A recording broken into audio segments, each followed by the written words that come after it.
Opening side কোনটা? এই যে এটা এটা এই যে এটা হবে ডাইনিং ওপেনার। এবার তুমি তাকে এটা করো নিউট্রাল পজিশনে নিউট্রাল পজিশনের Neutral- আমরা তো এইদিকে neutral? যাবো। না না ওই পাশে তো আমরা নিব না। নিউট্রাল ওপেন, নিউট্রাল ওপেন আসবে আর বাসায় কি অ্যাডভাইস করবো বলবো যে এই করে জাস্ট একটা মুভমেন্ট দিবে আর কিচ্ছু দেওয়ার দরকার নেই। ওকে জাস্ট একটা দিবে তাহলে ওপেন যাবে। আমরা তাহলে ওপেন করলাম এটা করে। এটাতে যদি পেইন বাড়ে আগের স্টেজ আগে মনে করবো এই স্টেজে আজকে যাওয়া যাবে না, তার আগের স্টেজ বাসায়ও দিয়ে দিবে। এই আর কোনো কাজ নেই, এখানে কোলপেক দিবে আর বলবো যে আপনি এ পজিশনে থাকবে। এরপরের দিন এসে বলবো যে স্যার আমি ঘুমাতে পারছি। ও রোগী দেখবে যে 2 সপ্তাহ ধরে ঘুমাতে পারে না পেনের জন্য। ওকে এবার আমরা আসবো ওপেনিং মোবিলাইজেশন করলাম, ক্লোজিং মোবিলাইজেশন। ইফ বেটার তাহলে ক্লোজিং মোবিলাইজেশন যাবে। ক্লোজিং মোবিলাইজেশনটা কিভাবে হবে?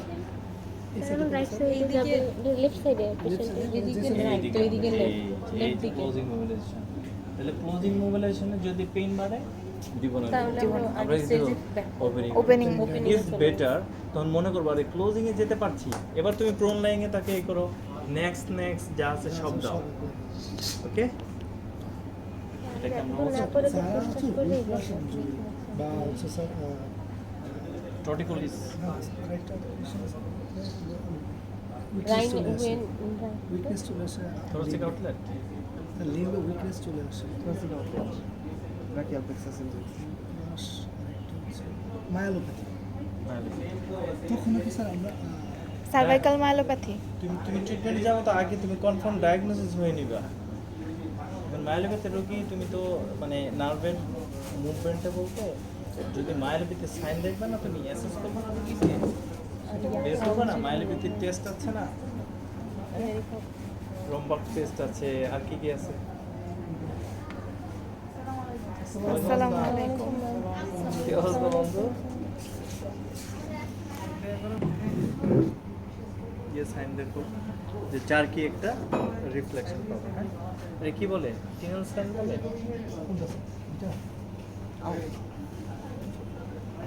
Okay the tip of the কি বলে নেল, নেলটাকে আমরা যখন ইয়ে করবো তার অন্যান্য ফিঙ্গারগুলো কি করবে?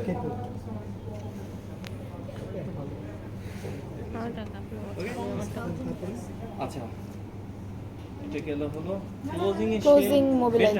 বেটার একটা এদিকে মিড লাইনে চলে আসে বেটার। এখন আমরা যাব কি নার্ভটাকে স্লাইডিং করব, স্লাইডিং মোবিলাইজেশন। হ্যাঁ স্লাইডিং মোবিলাইজেশন হলো আমরা এইভাবে ধরবো। ওকে কোন পজিশনটা? External rotation, external rotation, abduction, external rotation, Abduction, external rotation. এই পজিশনে চলে আসবে। হ্যাঁ এখন নার্ভটাকে আমরা স্লাইড করব, মানে নার্ভটা তো এখানে কম্প্রেশন ছিল, এখন নার্ভের সম্ভাবনা থাকে কি নার্ভটা স্কার ফর্ম করে পাশাপাশি টিস্যুর সাথে লেগে থাকে, এখান থেকে ছোটাইতে হবে না নার্ভটা, অ্যাডহেরেন্ট ফর্ম করে। আমরা কি করব? Sliding movement. স্লাইডিং দেখো এটাকে আমরা এক্সটেনশন করব, এক্সটেনশন কি স্ট্রেচ, এইদিকে রিল্যাক্স। ওকে আবার এইদিকে ফ্লেক্স, রিল্যাক্স করলাম, এদিকে স্ট্রেচ। ওকে তাহলে এই মুভমেন্টটা করবে যেটা ওকে ওয়ান ওকে। এতে করে কি হচ্ছে স্যার? ক্লোজিংও হচ্ছে, স্ট্রেচিংও হচ্ছে, মেইনলি স্লাইডিং হচ্ছে। এখানে স্লাইডিং স্লাইডিং হচ্ছে না, নার্ভটা স্যার। মুভ করে দেয়। এদিকে স্যার স্লাইডিং হচ্ছে। এখানে কি হচ্ছে? এখানে এখানে কি নার্ভ স্ট্রেসে আছে? না এখানে লুজ, এখানে কি হচ্ছে? Stretch. আছে। এখানে এখানে কি হলো? লুজ। লুজ হলো আরো। এখানে stretch stretch. আছে, তাই না? তাহলে এভাবে নার্ভটা মুভ করে নিয়ে আসলাম। এই মুভমেন্টটা যখন করবা তখন নার্ভটা ফ্রি হয়ে যাবে, মানে আমাদের বডি মুভমেন্টের সাথে কিন্তু নার্ভ মুভ করে। এরকম করছি আমরা কিন্তু এই যে মিডিয়া নার্ভ মুভ করে। একবার লুজ হচ্ছে একবার স্ট্রেস হচ্ছে। এগুলো কিন্তু সব মানে রিসার্চ বেসড, বানানো কথা না। এবং সবচেয়ে বেশি স্ট্রং রিসার্চ হলো এবার এটাকে যদি আমরা স্ট্রেচ করি তাহলে আমরা স্ট্রেচিংও করব। দেখছো এখন কি হচ্ছে? স্ট্রেচিং 90 to 100 ডিগ্রির মধ্যে দেখুন অপোজিট সাইডে আমি স্ট্রেচ করছি, ওকে কোন সাইডে স্ট্রেস হচ্ছে স্যার ওকে ঠিক আছে, স্ট্রেচ।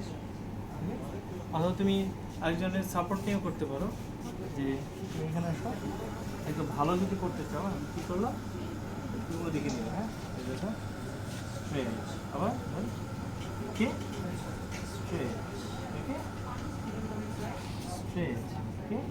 তাহলে মেইনলি আমরা এই মুভমেন্টটা করব হলো একটা আগেরটা কিভাবে দেখালাম, এই স্লাইডিং, Sliding. আর স্ট্রেচিং কিভাবে হবে, ওকে জাস্ট এটা করবে, ক্লিয়ার? তো এটা তাহলে কি তারপর ডাইনামিক ওপেনার। ডাইনামিক ওপেনারটা কি, এই যে dynamic opener, dynamic closer 3 number, Rakib আপনার phone okay dynamic closer. Then আমরা স্লাইডিং করব তাকে এমএনটি পজিশন, এমএনটি পজিশন, এটা MNT 1 position, dynamic opener, okay clear? Then আমরা স্ট্রেচিং, এই যেটাকে স্ট্রেচ, স্ট্রেচ, স্ট্রেচ, ক্লিয়ার?